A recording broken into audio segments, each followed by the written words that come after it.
खुशियाँ बगरत है पोरा के तिहार ले। पोरा रे पोरा माटी के तिहार, बेला हमर साथी करन सबो जोहार।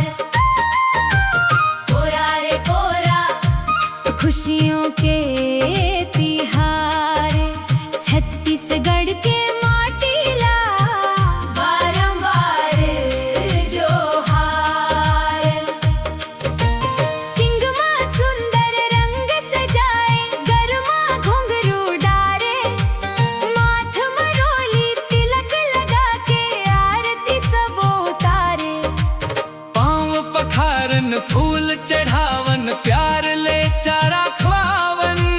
बेला हमर घर के सदस्य आज ओकर मान बढ़ावन। पोरा तिहार आगे रे, गाँव हमर झूमे रे, सजे धजे बेला देख मन सबके मोहे रे।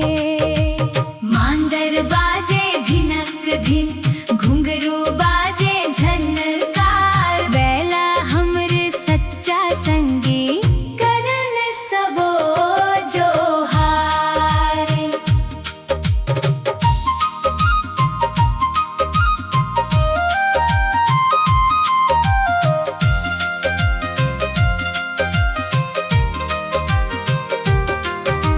खेत खार के सच्चा साथी, सुख दुख मां संग निभाए, हल खींचे धरती जोते, अन्न के दाना उपजाए। ओकर मेहनत ओकर सेवा कभू नहीं बिसरावन। पोरा के पावन दिन में प्यार ले शीश नवावन। धिनक धिन मांदर बाजे, तिमकी देथे ताल, गाँव के गली गली में खुशियाँ है भरमार। नाचव गावव संगवारी, मिल के तिहार मनावन। माटी खेती बैला संगी, तीनों ला शीश नवावन।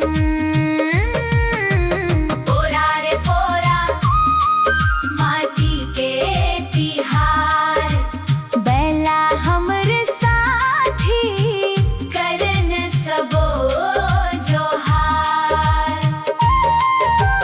पोरा रे पोरा खुशियों के